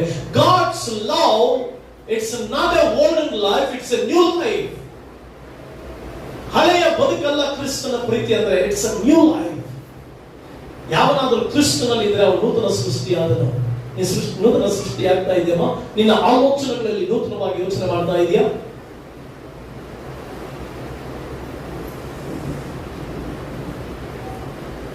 ನಿನ್ನ ಕ್ರಿಯೆಗಳಲ್ಲಿ ನೂತನವಾಗ್ತಾ ಇದೆಯಾ? ನಿನ್ನ ಸ್ವಭಾವಗಳಲ್ಲಿ ನೂತನವಾಗ್ತಾ ಇದೆಯಾ? ನಿನ್ನ ಕಾರ್ಯಗಳಲ್ಲಿ ನೂತನವಾಗ್ತಾ ಇದೆಯಾ? ನಿನ್ನ ಆಟಿಟ್ಯೂಡ್ ನಲ್ಲಿ ನೂತನವಾಗ್ತಾ ಇದೆಯಾ? ನೂತನವಾಗ್ತಾ ಇದೆ ಸಹೋದರಿ. ಎಷ್ಟು ಜನರಲ್ಲಿ ನೂತನ ಜೀವಿತ? ಹಳೇ ಪದ್ಧತಿ ತರನೇ ಮಾತನಾಡ್ತಿರ್ತೀವಿ, ನಾವು ಹಳೇ ಜೀವನ ತರನೇ ಇರ್ತೀವಿ, ಹಳೇ ಬದುಕಿನಲ್ಲೇ ಬದುಕ್ತಾ ಇರ್ತೀವಿ. No, God's love, it will transform. Transformation ಆಗಿದೆ ತಾಯಿ ನಿನಗೆ? ಯೇಸು ಸ್ವಾಮಿ ಪರ್ವತ ಮೇಲೆ ಹತ್ತಿರುವಾಗ ಆತನ ರೂಪ ಬದಲಾಯಿತು. ಅದರ ರೂಪ ಬದಲಾಯಿತು. ಅದನ್ನು ನೋಡಿದಂತವರ ಆ ಪ್ರಕಾಶಮಾನವಾದಂತ ಬದುಕಿನಲ್ಲಿ ಟ್ರಾನ್ಸ್ಫಾರ್ಮೇಶನ್ ಇದೆಯಮ್ಮ? ಬದಲಾಗಿರ್ಬೇಕು. ದೇವರ ಪ್ರೀತಿ ನಿನ್ನೊಳಗಡೆ ಇದ್ರೆ ಬದಲಾವಣೆ ಆಲೋಚನೆಗಳಿರ್ಬೇಕು. ನೋಡುವಂತ ನೋಟ ಸರಿ ಇರಬೇಕು, ನೋಡುವಂತ ನೋಟ ಸರಿ ಇರಬೇಕು, ಆಲೋಚಿಸುವಂತ ಆಲೋಚನೆಗಳು ಸರಿ ಇರಬೇಕು, ಮಾಡುವಂತ ಕಾರ್ಯಗಳಲ್ಲಿ ಬದಲಾವಣೆ ಇರಬೇಕು. Transformation is very important. ನಾಲ್ಕನೇದಾಗಿ ದೇವರ ಪ್ರೀತಿ, ಇಟ್ಸ್ ಪರ್ಸನ್. ಅಂದ್ರೆ ದೇವರ ಪ್ರೀತಿ ನಿನ್ನ ವೈಯಕ್ತಿಕವಾಗಿ ನಿನ್ನನ್ನು ಪ್ರೀತಿ ಮಾಡ್ತದೆ. ಸಾಮಾನ್ಯವಾಗಿ ನಾವು ಯೋಚನೆ ಮಾಡ್ತೀವಲ್ಲ, ನನ್ನ ಜನರು ಜಾಸ್ತಿ ಪ್ರೀತಿ ಮಾಡಬೇಕು. ನಮ್ಮ ಮನೆಯಲ್ಲಿ ಈ ವಾರದಲ್ಲಿ ಒಂದು ಮಾತು, ನಾನು 24 ಗಂಟೆ ಪ್ರೀತಿಸ್ತೀನಿ. ಆ ರೀತಿ ಪ್ರೀತಿ ಮಾಡೋದು ಒಬ್ಬರೇ ಆಗುತ್ತ Yesu Krista. Jesus is the answer for the question. He will love you not for a few hours but a whole life. ನಿನ್ನ ಪ್ರತಿ ಕ್ಷಣದಲ್ಲೂ ನಿನ್ನ ಜೀವಿತವನ್ನು ಹೆಚ್ಚಾಗಿ ಪ್ರೀತಿ ಮಾಡೋರು ಯಾರಾದ್ರೂ ಇದ್ದಾರೆ ಅಂದ್ರೆ ಅವ್ರು ದೇವರು ಮಾತ್ರ. ಅದನ್ನು ಅನುಭವಿಸ್ಬೇಕು. ನಾನು ಯೌವನ ಪ್ರಾಯದಲ್ಲಿ ನಾನು ದೇವರನ್ನು ಅನುಭವಿಸಿದಂತ ವಿಧಾನ ಹೇಗಿತ್ತು ಅಂತಂದ್ರೆ, ನಾನು ಒಬ್ಬಂಟಿಗನಾಗಿರುವಾಗ ನಾನು ಅನುಭವಿಸ್ತಾ ಇದ್ದು ಗಾಡ್ಸ್ ಲವ್. ದೇವರು ನಾನು ಯಾವಾಗಲೂ ಒಂದು ಮಾತು ಹೇಳ್ತಾ ಇದ್ರು, ನಾನು ನಿನ್ನ ಹೆಚ್ಚು ಪ್ರೀತಿ ಮಾಡ್ತೀನಿ ಮಗನೇ, ಹೆಚ್ಚು ಪ್ರೀತಿ ಮಾಡ್ತೀನಿ ಮಗನೇ ಅಂದ್ರೆ. ಆ ಪ್ರೀತಿಯ ಮಾತು ಇವತ್ತು ಇಲ್ಲಿ ತಂದು ನಿಲ್ಲಿಸಿದ. ನಿನ್ನನ್ನು ಹೆಚ್ಚು ಪ್ರೀತಿ ಮಾಡುವಂತ ಒಬ್ಬನೇ ಒಬ್ಬನು ಈ ಲೋಕದಲ್ಲಿ ಯಾರು ಕೂಡ ನಿನ್ನನ್ನು ಅಷ್ಟು ಹೆಚ್ಚಾಗಿ ಪ್ರೀತಿಸಲಿಕ್ಕೆ ಸಾಧ್ಯ ಇಲ್ಲ. ಯಾರಾದ್ರೂ ನಾನು ಅಷ್ಟು ಪ್ರೀತಿಸ್ತೀನಿ ಅಂದ್ರೆ ತನ್ನ ಹೆಂಡತಿ ಬದುಕಿರುವಾಗಲೇ ಯಾರಾದ್ರೂ ಪ್ರಾಣ ಕೊಡ್ಲಿಕ್ಕೆ ಸಾಧ್ಯ ಇದೆ ತನ್ನ ಹೆಂಡತಿಗೋಸ್ಕರ? ನೀವು ಪುರುಷರು ನಿಮ್ಮ ಹೆಂಡತಿಗೋಸ್ಕರ ಕಣ್ಮುಂದೆ ಇಟ್ಕೊಂಡು ನಾನು ಸಾಯ್ತೀನಿ, ನಾನು ಪ್ರೀತಿ ಇದೆ ಅಂತ ಹೇಳೋದು ಯಾರಾದ್ರೂ ಸಾಯ್ತಾರ? ಹೆಂಡತಿ ಯಾರಾದ್ರೂ ಅಮ್ಮ ನೀವು ಸಾಯ್ತೀರ, ನಿಮ್ ಮೇಲೆ ನನಗೆ ತುಂಬಾ ಪ್ರೀತಿ ಇದೆ ಸಾಯ್ತೀನಿ ಅಂತ? ಮಕ್ಳು ಯಾರಾದ್ರೂ ಹೇಳ್ತಾರ? ತಂದೆ ತಾಯಿ ಹೇಳ್ತಾರ? ನೋ. ಹಾಗಾದ್ರೆ ಯೇಸು ತನ್ನನ್ನೇ ಅರ್ಪಿಸ್ಬಿಟ್ಟಲ್ಲ, ತನ್ನ ಜೀವಿತವನ್ನೇ ಕೊಟ್ಬಿಟ್ಟಲ್ಲ, ತನ್ನ ಬದುಕನ್ನ ಶಿಲ್ಪೆ ಮೇಲೆ ಅರ್ಪಿಸ್ಬಿಟ್ಟಲ್ಲ, ಏನು ಎದುರು ನೋಡದೆ ನಿಮ್ಮ ಪ್ರತಿ ಮಾನವಕ್ಕೋಸ್ಕರ ಅರ್ಪಿಸಿದ್ರಲ್ಲ, ಆತನ ಪ್ರೀತಿ ಶ್ರೇಷ್ಠವಲ್ಲದೆ ಇನ್ಯಾವ ಪ್ರೀತಿ ಶ್ರೇಷ್ಠ? ಆತನ ಪ್ರೀತಿಯಲ್ಲದೆ ಉತ್ತಮವಾದ ಪ್ರೀತಿ ಯಾವುದು? ಆತನ ಪ್ರೀತಿಯಲ್ಲದೆ ಅಪ್ರಮೇಯವಾದ ಪ್ರೀತಿ ಯಾವುದು? ಲೋಕದಲ್ಲಿ ಯಾವುದೂ ಇಲ್ಲ. ದೇವರ ಪ್ರೀತಿಯ ಅಪಾರವಾದ ಪ್ರಿಯ ದೇವರ ಮಕ್ಕಳು, ಇಟ್ಸ್ ಅ ಪರ್ಸನಲ್. ನಿನ್ನ ವೈಯಕ್ತಿಕವಾಗಿ ದೇವರು ಪ್ರೀತಿ ಮಾಡ್ತಾರೆ. ಅಮ್ಮ, ನೀನ್ ಬಣ್ಣ ಹೆಂಗಿದೆ ಅಂತ ದೇವ್ರು ನೋಡಿ ಪ್ರೀತಿಸಲ್ಲ. ನೀನ್ ಎಷ್ಟು ಐಶ್ವರ್ಯವಂತನ ಅಂತ ನೋಡಿ ಪ್ರೀತಿಸಲ್ಲ. ನೀನ್ ಎಷ್ಟು ಮೇಲ್ ಬಂದೆ ಅಂತ ನೋಡಿ ನಿನ್ನ ಪ್ರೀತಿಸಲ್ಲ. ಎಷ್ಟು ಹಣ ಇದೆ ಅಂತ ನೋಡಿ ನಿನ್ನ ಪ್ರೀತಿಸಲ್ಲ. ನಿನ್ನ ದೇವರು ಪ್ರೀತಿಸುವಂಥದ್ದು ನಿನ್ನನ್ನ ಅವರು ಪ್ರಾಣ ಕೊಟ್ಟಿದ್ರಿಂದ, ರಕ್ತ ಸುರಿಸಿದ್ರಿಂದ ಅಪಾರವಾಗಿ ನಿನ್ನ ಪ್ರೀತಿಸ್ತಾ ಇದ್ದಾರೆ. ನಾನು ಯಾವತ್ತೂ ಕೂಡ ನಾನು ಇವ್ರು ಪ್ರೀತಿ ಮಾಡಲಿಲ್ಲ ಅಂತ ಅಂತಿದ್ದಿಲ್ಲ, ಅಳೋದು ಇಲ್ಲ. ಯಾಕೆ ಗೊತ್ತಾ? ನಾನು ಅಪಾರವಾಗಿ ಪ್ರೀತಿಸುವಂತ ಯೇಸು ಇದ್ದಾರೆ, ಅಪಾರವಿತವಾಗಿ ಪ್ರೀತಿಸುವಂತ ದೇವರಿದ್ದಾರೆ, ನನ್ನನ್ನು ಯಥೇಚ್ಛವಾಗಿ ಪ್ರೀತಿ ಮಾಡುವಂತ 24 ಗಂಟೆಯೂ ನನ್ನ ಜೊತೆಯಲ್ಲಿದ್ದು ನಿನ್ನ ಬಲಗಡೆಯಲ್ಲಿ ನೆರಳಂತೆ ನಿಂತಿರುವಾತನು. ನಿನ್ನ ಬಲಗಡೆಯಲ್ಲಿ ನೆರಳಂತೆ ನಿಂತಿರುವಾತನು ಯಾರಮ್ಮ? ಹೇಳಿ. ನಿನ್ನ ಬಲಗಡೆಯಲ್ಲಿ ನೆರಳಂತೆ ನಿಂತಿರುವಾತನು. ನೆರಳು 24 ಗಂಟೆ ನೆರಳು ಯಾರ ಜೊತೆ ಇರುತ್ತಂತೆ? 24 ಗಂಟೆ ನೆರಳು ಯಾರ ಜೊತೆ ಇರುತ್ತೆ? ನನ್ನ ಜೊತೆ ಇರುತ್ತೆ. ನಿನ್ನ ನೆರಳು ಯಾರ ಜೊತೆ ಇರುತ್ತೆ? ಪ್ರಮೋದ್ ನೆರಳು ನನ್ನ ಜೊತೆ ಇರುತ್ತೆ. ಕಾಂತಮ್ಮ ನೆರಳು ವಿಜಯ ಸಿಸ್ಟರ್ ಜೊತೆ ಇರುತ್ತೆ. ಇರುತ್ತಮ್ಮ? ನಿನ್ನ ನೆರಳು ಇನ್ನೂ ಮಲಗು, ಇನ್ನೂ ನಿದ್ದೆ ಮಾಡು. ನಿನ್ನ ನೆರಳು ಯಾರ ಜೊತೆ ಇರುತ್ತೆ? ನನ್ನ ಜೊತೆ ಇರುತ್ತೆ. ನನ್ನ ಜೊತೆ ಇರುತ್ತಮ್ಮ? ಯಾರ ಜೊತೆ ಇರುತ್ತೆ? ನಿನ್ನ ನೆರಳು ನಿನ್ನ ಜೊತೆಗೆ ಇರೋದು. ಹಾಗಾದ್ರೆ ನಿನ್ನ ಬಲಗಡೆಯಲ್ಲಿ ನೆರಳಂತೆ ನಿಂತಿರುವಾತನು ನೋಡಿ, 24 ಗಂಟೆ ನಿನ್ನ ಅತಿ ಹೆಚ್ಚಾಗಿ ಪ್ರೀತಿ ಮಾಡುವಂತ ಒಂದೇ ಒಂದು ಅದ್ಭುತವಾದಂತ ಕಾರ್ಯ ಯೇಸು ಕ್ರಿಸ್ತ. ನಿನ್ನ ಅಪಾರವಾಗಿ ಪ್ರೀತಿಸಿದ, ಅತಿಶಯವಾಗಿ ಪ್ರೀತಿಸದ. It's a personal. ಆ ಪ್ರತಿಯೊಬ್ಬರು ಕೂಡ ದೇವರ ಪ್ರೀತಿಯನ್ನ ಅನುಭವಿಸ್ತಾರೆ. ದೇವರ ಪ್ರೀತಿಯನ್ನು ಹೇಗೆ ಅನುಭವಿಸೋದು? ಫಸ್ಟ್ ದೇವರ ಪ್ರೀತಿ ಇಟ್ಸ್ ಅನ್ಕಂಡೀಷನಲ್ ಅಂದ್ರಿ, ಅನ್ಫೇಲಿಂಗ್ ಅಂತಂದ್ರಿ, ಅದು ಟ್ರಾನ್ಸ್ಫಾರ್ಮೇಶನ್ ಮಾಡುತ್ತೆ ಅಂದ್ರಿ, ಮತ್ತೆ ಅದು ನನ್ನ ಪರ್ಸನಲ್ ಆಗಿ ನನ್ನ ಜೀವಿತವನ್ನ ಪ್ರೀತಿ ಮಾಡುತ್ತೆ ಅಂದ್ರಿ. ದೇವರ ಪ್ರೀತಿ ಅಂದ್ರೆ ಏನು? ಹೇಗೆ ಅದನ್ನು ಅನುಭವಿಸುವಂಥದ್ದು ಅಂತಂದ್ರೆ, ನಾನು ಓದುವಾರ ಹೇಳಿದಾಗೆ ಸರೆಂಡರ್ ಯುವರ್ ಲೈಫ್. ನಿನ್ನ ಲೈಫ್ ಅನ್ನು ಅವ್ರಿಗೆ ಸರೆಂಡರ್ ಮಾಡ್ಬಿಡು. ಸ್ವಾಮಿ, ನೀನ್ ನನ್ನ ಹೆಚ್ಚಾಗಿ ಪ್ರೀತಿ ಮಾಡಿದ್ಯಲ್ಲ, ನಾನು ನಿನ್ನ ಪಾದದಲ್ಲೇ ಇದ್ದೆ. ಮಗ್ಗಲದ ಮರಿಯಳು ಪಾಪಿಷ್ಟ ಕಾಲದಲ್ಲಿ ತೊಡಗಿ ವ್ಯಭಿಚಾರದಲ್ಲಿ ಜೀವಿಸಿ ಅನೇಕರಿಗೆ ಪ್ರೀತಿ ಕೊಟ್ಲು, ಆದ್ರೆ ಅವರಿಗೆ ಎಲ್ಲಿಯೂ ಸಂತೃಪ್ತಿ ಸಿಗಲಿಲ್ಲ, ಎಲ್ಲಿಯೂ ಪ್ರೀತಿ ಸಿಗಲಿಲ್ಲ. ಹಾಗೆ ಯೇಸುವಿನ ಪಾದದ ಬಳಿಗೆ ಬಂದು ಸುಗಂಧ ತೈಲವನ್ನು ಹಚ್ಚಿದ್ಲು, ತನ್ನ ಕಣ್ಣೀರಿನಿಂದ ಆತನ ಪಾದ ಒರೆಸಿದ್ಲು, ತನ್ನ ಕಣ್ಣೀರಿನಿಂದ ಆತನ ಪಾದವನ್ನು ಒರೆಸಿ, ತನ್ನ ತಲೆ ಕೂದಲಿನಿಂದ ಪಾದವನ್ನ ಆಕೆ ಒರೆಸಿ, ತನ್ನ ಬಾಯ ಮುದ್ದುಗಳಿಂದ ಆತನ ಪಾದವನ್ನು ಮುಟ್ಟಿಸಿದ. ಅದರ ಅರ್ಥ ಏನು ಗೊತ್ತಾ? ನೀನ್ ಲೋಕದಲ್ಲಿ ಏನೇ ಆಗಿರು, ಬಂದು ಕಣ್ಣೀರಿನಿಂದ ಆತನ ಪಾದವನ್ನು ತೊಳಿ. ಕಣ್ಣೀರಿನಿಂದ ಆತನ ಪಾದವನ್ನು ತೊಳಿ ಅಂತಂದ್ರೆ ಕಣ್ಣೀರು ಏನ್ ತೋರಿಸುತ್ತೆ ಗೊತ್ತಾ? It's A repentance. It shows repent. ಅದು ಕಣ್ಣೀರು ಯಾವಾಗ ಬರುತ್ತಂದ್ರೆ, ಅಯ್ಯೋ ದೇವರೇ, ನನ್ನ ಪಾಪಿ, ನನ್ನ ಕ್ಷಮಿಸು ಸ್ವಾಮಿ, ನಾನು ಪಾಪಿಷ್ಟನಾಗ್ಬಿಟ್ಟೆ, ನನ್ನ ಕ್ಷಮಿಸು ಸ್ವಾಮಿ, ನಾನು ದ್ರೋಹಿ ಆಗ್ಬಿಟ್ಟೆ, ನನ್ನ ಕ್ಷಮಿಸು ಸ್ವಾಮಿ, ನಿನ್ನ ರಕ್ತವು ನನ್ನನ್ನು ನೂತನಪಡಿಸಲು. ಅದರ ಪಾದಗಳ ಬಳಿಗೆ ಬಂದು ಕಣ್ಣೀರಿನಿಂದ ಪಾದ ತೊಳೆ, ತನ್ನ ತಲೆ ಕೂದಲಿನಿಂದ ಪಾದವನ್ನು ಒರೆಸಿದ್ಲಂತೆ. ತಲೆ ಕೂದಲು ಏನ್ ತೋರಿಸುತ್ತೆ ಗೊತ್ತಾ? ಪ್ರತಿಷ್ಠೆ. ನಿನ್ನ ಪ್ರತಿಷ್ಠೆಯನ್ನ ಬಿಟ್ಟು ದೇವರ ಪಾದದ ಬಳಿಗೆ ಬಾ. ನಿನ್ನ ಎಜುಕೇಶನ್ ಪ್ರತಿಷ್ಠೆ ಬಿಟ್ಟು ಬಾ, ನಿನ್ನ ಹಣದ ಪ್ರತಿಷ್ಠೆಯನ್ನು ಬಿಟ್ಟು ಬಾ, ನಿನ್ನ ಅಹಂಕಾರವನ್ನು ಬಿಟ್ಟು ದೇವರ ಮುಂದೆ ಬಂದು, ಐ ಆಮ್ ನಥಿಂಗ್ ಲಾರ್ಡ್, ನಾನು ಏನೂ ಇಲ್ಲ, ಶೂನ್ಯ, ನನ್ನ ಧೂಳಿಗೆ ಸಮಾನ. ಅದರ ಪಾದಕ್ಕೆ ಮುದ್ದಿದ್ಲು ಅಂದ್ರೆ ಶಿ ರೆಸ್ಪೆಕ್ಟೆಡ್ ಗಾಡ್. ಹಾಗೆ ರೆಸ್ಪೆಕ್ಟ್ ಮಾಡಿದ್ಲು ಯೇಸುವನ್ನ. ಹಾಗೆ ಏನ್ ಮಾಡಿದಮ್ಮ? ಯೇಸು ಸ್ವಾಮಿಯನ್ನ respect. This is God, the love of intimacy. ಪ್ರೀತಿಯ ಬಂಧನ ಅಂತಂದ್ರೆ ಇದೆ. ಪ್ರತಿದಿನ ಪಾದದಲ್ಲಿ ಕಣ್ಣೀರು ಇಡ್ತಾ ಇದೆಯಮ್ಮ. ಏನು ಕಣ್ಣೀರು ಇಡ್ತಾ ಇದೆಯಾ? ಅಯ್ಯೋ ದೇವರೇ, ನನಗೆ ಇನ್ನೂ ಮನೆ ಕಟ್ಟಲಿಲ್ಲ ಸ್ವಾಮಿ, ನನಗಿನ್ನೂ ಆಶೀರ್ವಾದ ಆಗಲಿಲ್ಲ ಸ್ವಾಮಿ, ಇನ್ನು ನನ್ನ ಮಕ್ಕಳು ಪಾಸ್ ಆಗಲಿಲ್ಲ ಸ್ವಾಮಿ, ಇನ್ನು ನನ್ನ ಮಕ್ಕಳಿಗೆ ಫೀಸ್ ಕಟ್ಟಲಿಲ್ಲ ಸ್ವಾಮಿ, ನನಗೆ ಫೀಸ್ ಅಪ್ಪ. ನಿನ್ ಪ್ರೀತಿ ಅಪಾರ, ನಿನ್ ಕರುಣೆ ಅಪಾರ, ನಿನ್ ದಯ ಅಪಾರ, ನಿನ್ನ ಸಾನ್ನಿಧ್ಯ ಅಪಾರ. ಆ ಸಾನ್ನಿಧ್ಯವನ್ನು ಬಿಟ್ಟು ದೂರ ಹೋಗ್ಬಿಟ್ಟಲ್ಲ. ನಿನ್ ಸಮ್ಮುಖದಲ್ಲಿ ಇರ್ಬೇಕಾಗಿದ್ದಂತ ನಾನು ನಿನ್ನ ಸಮ್ಮುಖವನ್ನು ಬಯಸಲಿಲ್ವಲ್ಲ. ಅಳ್ಬೇಕು ದೇವರ ಹತ್ರ. ನಾನು ಕೆಟ್ಟ ಸ್ವಭಾವಗಳಿಂದ ನಿನ್ನನ್ನ ದುಃಖಪಡಿಸ್ಬಿಟ್ನಲ್ಲ, ನನ್ನ ಕೆಟ್ಟ ಆಲೋಚನೆಗಳಿಂದ ನಿನ್ನ ದುಃಖಪಡಿಸ್ಬಿಟ್ನಲ್ಲ, ನನ್ನ ಕೆಟ್ಟ ಮನಸ್ಥಿತಿಯಿಂದ ನಿನ್ನ ದುಃಖಪಡಿಸ್ಬಿಟ್ನಲ್ಲ.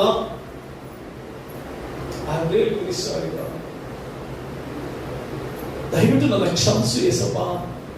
ಕಣ್ಣೀರು, ನಾನು ಅವಿಧೇಯನಾಗ್ಬಿಟ್ಟೆ ಸ್ವಾಮಿ, ನಿನಗೆ ವಿಧೇಯನಾಗಬೇಕಾಗಿತ್ತು.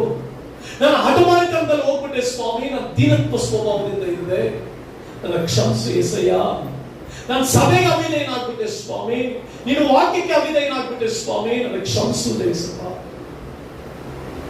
ಅಳುತ್ತಾ ಪ್ರತಿಷ್ಠೆಯನ್ನ ಬಿಟ್ಟು ಬರಬೇಕು, ಅದನ್ನು ಗೌರವಿಸಬೇಕು. ಹಾಗಲಿ ದೇವರನ್ನ ಪ್ರೀತಿಸಿದಾಗ ಆ ಪ್ರೀತಿ, ದೇವರನ್ನ ಪ್ರೀತಿಸುವವರಿಗೆ ಎಲ್ಲಾ ಕಾರ್ಯಗಳ ಅನುಕೂಲ ಆಗುತ್ತಂತೆ. ನನಗೆ ಆಶೀರ್ವಾದ ಕೊಡು ಸ್ವಾಮಿ, ನನಗೆ ಮನೆ ಕೊಡು ಸ್ವಾಮಿ, ನನಗೆ ಐಶ್ವರ್ಯ ಕೊಡು ಸ್ವಾಮಿ, ನನಗೆ ಸಂಬಳ ಜಾಸ್ತಿ ಮಾಡು ಸ್ವಾಮಿ, ನನ್ನ ಮಕ್ಕಳಿಗೆ ಒಳ್ಳೆ ನೀ ದೇವರನ್ನ ಪ್ರೀತಿ ಮಾಡಿದ್ರೆ. ರೋಮಾಪುರದವ್ರಿಗೆ ಬರೆದ ಪತ್ರಿಕೆ 8:28 ಓದಮ್ಮ. ರೋಮಾಪುರದವ್ರಿಗೆ ಬರೆದ ಪತ್ರಿಕೆ 8ನೇ ಅಧ್ಯಾಯ 28ನೇ ವಚನ.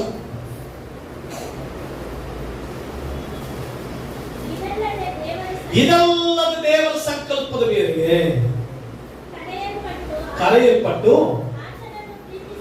ಆತನನ್ನು ಪ್ರೀತಿಸುವವರ ಹಿತಕ್ಕಾಗಿ ಎಷ್ಟು ಕಾರ್ಯಗಳು, ಎಷ್ಟು ಕಾರ್ಯಗಳು, ಎಲ್ಲರೂ ಹೇಳಿ ಅಮ್ಮ, ಎಷ್ಟು ಕಾರ್ಯಗಳು. ಅದನ್ನ ಯಾರನ್ನ ಪ್ರೀತಿಸಿದ್ರೆ, ಯಾರನ್ನ ಪ್ರೀತಿಸಿದ್ರೆ, ದೇವರನ್ನ ಪ್ರೀತಿಸಿದ್ರೆ ಎಷ್ಟು ಕಾರ್ಯಗಳು ಅನುಕೂಲ ಆಗುತ್ತಂತಮ್ಮ. ಅಯ್ಯೋ ನನ್ನ ಸಾಲ ತೀರ್ಲಿಲ್ಲ, ಅಯ್ಯೋ ನನ್ನ ಮಕ್ಕಳಿಗೆ ಫೀಸ್ ಕಟ್ಟಲಿಲ್ಲ, ಅಯ್ಯೋ ನನ್ನ ಮನೆಯಲ್ಲಿ ರೇಷನ್ ಇಲ್ಲ, ಅಯ್ಯೋ ನನ್ನ ಆರೋಗ್ಯ ಸರಿ ಇಲ್ಲ, ಅಯ್ಯೋ ಆಸ್ಪತ್ರೆಗೆ ದುಡ್ಡಿಲ್ಲ, ಅಯ್ಯೋ ನನಗೆ ಬಂದ್ ತಿನ್ನಕ್ ದುಡ್ಡಿಲ್ಲ, ಅಯ್ಯೋ ದೇವ್ರೆ ನನಗೆ ಬಿರಿಯಾನಿ ತಿನ್ನಕ್ ಇನ್ನೂ ಆಗ್ತಾ ಇಲ್ಲ, ಅಯ್ಯೋ ನಾನು ಒಡವೆ ತಗೊಳಕ್ ಆಗ್ತಾ ಇಲ್ಲ, ಅಯ್ಯೋ ನಾನು ಒಡವೆ ಬಿಡಿಸ್ಕೊಳಕ್ ಆಗ್ತಾ ಇಲ್ಲ. ದೇವರನ್ನ ನೀವು ಪ್ರೀತಿಸಿ ಬಿಟ್ರೆ ಅವರು ಅಪಾರವಾಗಿ ಪ್ರೀತಿಸಿದಾರಮ್ಮ. ಅನ್ಕಂಡೀಷನಲ್ ಆಗಿ ಪ್ರೀತಿಸಿದ್ದಾರೆ, ಅದ್ಭುತವಾಗಿ ಪ್ರೀತಿಸಿದ್ದಾರೆ, ಉನ್ನತವಾಗಿ ಪ್ರೀತಿಸಿದ್ದಾರೆ, ಶ್ರೇಷ್ಠವಾಗಿ ಪ್ರೀತಿಸಿದ್ದಾರೆ. ಅಂತ ಪ್ರೀತಿಯು, ಅದ್ಭುತವಾದ ಪ್ರೀತಿಯು, ಅತಿಶಯವಾದ ಪ್ರೀತಿಯು ನಿನ್ನನ್ನು ಏನ್ ಮಾಡ್ತಾ ಇದೆ ಅಂತೆ, ನಿನ್ನನ್ನ ಅದ್ಭುತವಾಗಿ ಪ್ರೀತಿಸಿದಂತ ಆ ಪ್ರೀತಿ ದೇವರನ್ನ ನೀನ್ ಪ್ರೀತಿಸಿ ಬಿಟ್ರೆ, if you love God everything will follow you ಅಂತ. ಆರೋಗ್ಯ ನಿನ್ನ ಫಾಲೋ ಮಾಡುತ್ತೆ ಅಂತ. ಆತನನ್ನ ಪ್ರೀತಿಸುವವರ ಇದಕ್ಕಾಗಿ ಎಲ್ಲ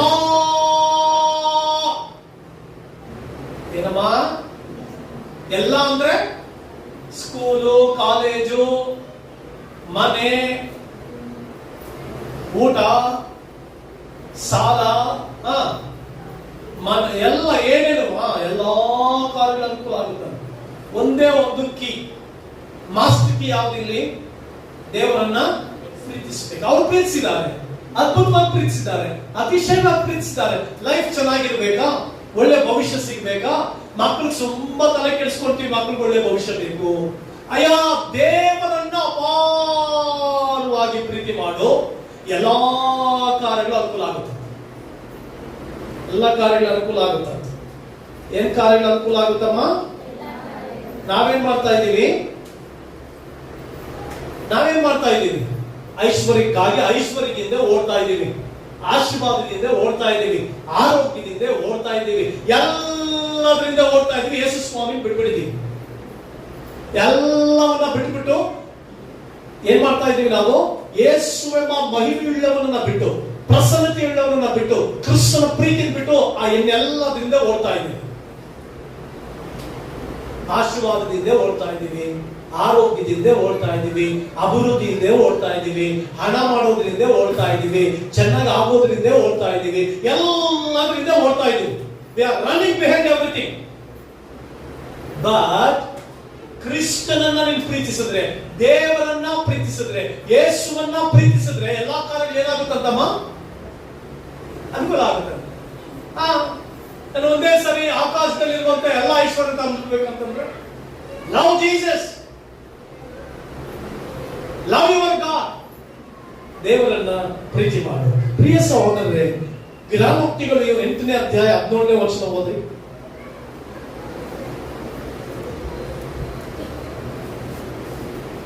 ಜ್ಞಾನೋಕ್ತಿ 8:17.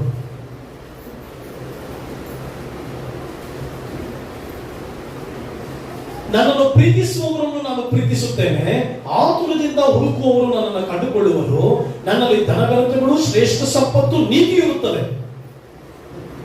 ದೇವರ ಎಲ್ಲ ಇದೆಯಂತೆ. ಶ್ರೇಷ್ಠ ಸಂಪತ್ತು, ಧನ, ಘನತೆ, ಗೌರವ ಎಲ್ಲ ಅವರ ಹತ್ರ ಇದೆ. ನಾವೇನ್ ಮಾಡ್ತಾ ಇದೀವಿ? ಇವುಗಳನ್ನೆಲ್ಲ ಹಿಡಿಯೋದಕ್ಕೆ ಓಡ್ತಾ ಇದ್ದೀವಿ. ದೇವರನ್ನ ಹಿಡಿದು, ಅವರ ಪಾದವನ್ನ ಹಿಡಿದು ಕಣ್ಣೀರಿನಿಂದ ಅದನ್ನು ಪ್ರೀತಿಸು. ಅದೇ 21ನೇ ವರ್ಷದಲ್ಲಿ ಬಂದಿದೆ, ಹೀಗೆಲ್ಲೂ ನನ್ನನ್ನು ಪ್ರೀತಿಸುವವರಿಗೆ ಧನದ ಬಾಧ್ಯತೆಯನ್ನು ದೊರಕಿಸಿ ಅವರ ಬೊಕ್ಕಸಗಳನ್ನು ತುಂಬಿಸಬೇಕು. ಹೇಗೆ ಹೇಳಮ್ಮ?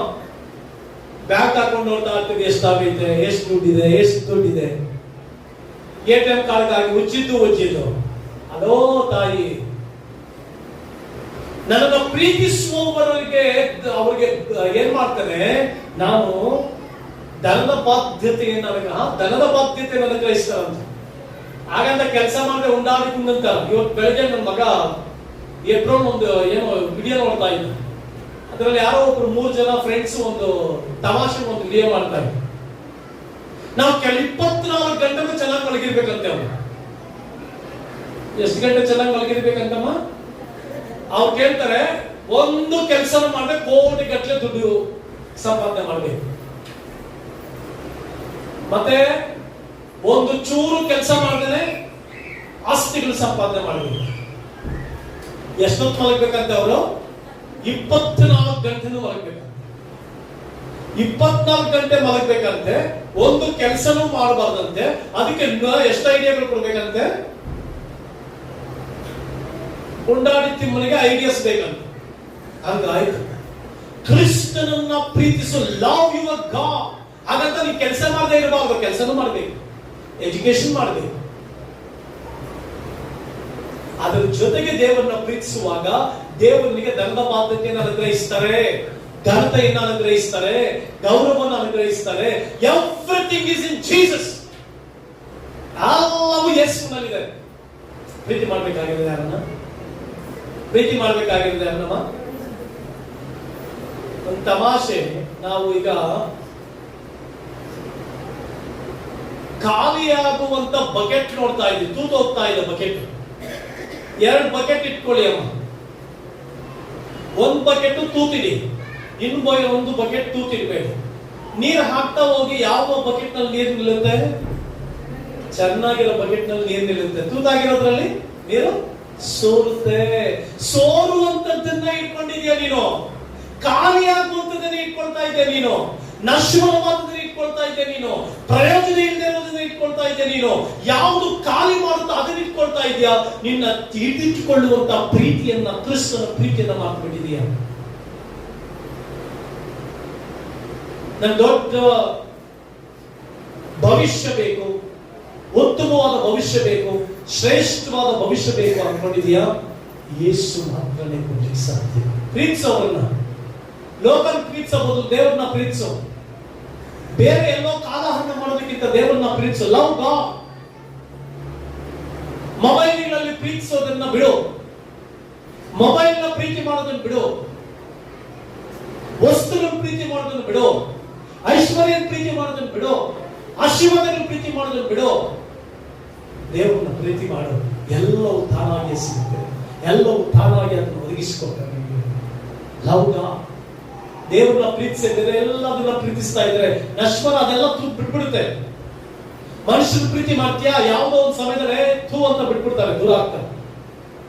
ಹಣದ ಪ್ರೀತಿ ಮಾಡ್ತೀಯಾ, ಹಣ ನಿನ್ ಕೈನಲ್ಲಿ ಸಿಗಲ್ಲ, ಯಾವುದೋ ಒಂದು ಕಾಲದಲ್ಲಿ ಭಿಕಾರಿ ಆಗ್ತೀಯ ನೀನು.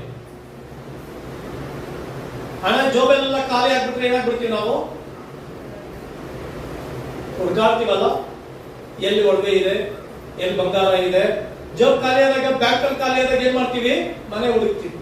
ಮನೆ ಎಲ್ಲ ಖಾಲಿ ಆದ್ಮೇಲೆ ನೇಣು ಹುಡುಕ್ತೀವಿ.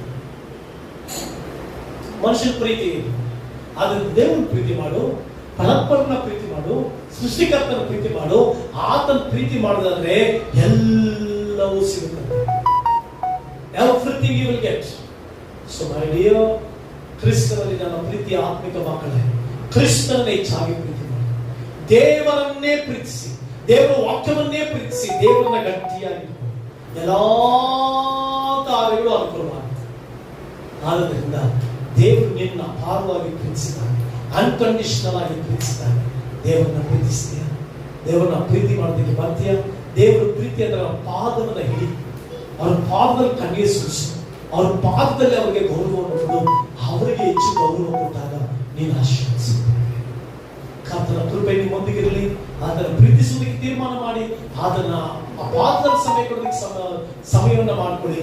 ಕರ್ತನ ನಿಮ್ಮೆಲ್ಲರೂ ಆಶೀರ್ವದಿಸಲಿ. ಈ ವಾಕ್ಯಗಳ ಮೂಲಕ ದೇವರು ನಿಮ್ಮ ಒಬ್ಬೊಬ್ಬರನ್ನು ಆಶೀರ್ವದಿಸಿ ತನ್ನ ಪರಲೋಕದ ಸುಚಿತದಿಂದ ನಿಮ್ಮನ್ನು ಆಶೀರ್ವದಿಸಲಿ. ಈ ವಾಕ್ಯಗಳ ಮೂಲಕ ನಿಮ್ಮ ಒಬ್ಬೊಬ್ಬರಿಗೂ ಕೃಪೆ ದಯೆಯನ್ನು ದಯಪಾಲಿಸಲಿ ಎಂಬುದಾಗಿ ಆಶೀರ್ವದಿಸುತ್ತಾ ನನ್ನ ಪ್ರಸಂಗವನ್ನು ಮುಗಿಸ್ತೇನೆ. God bless you.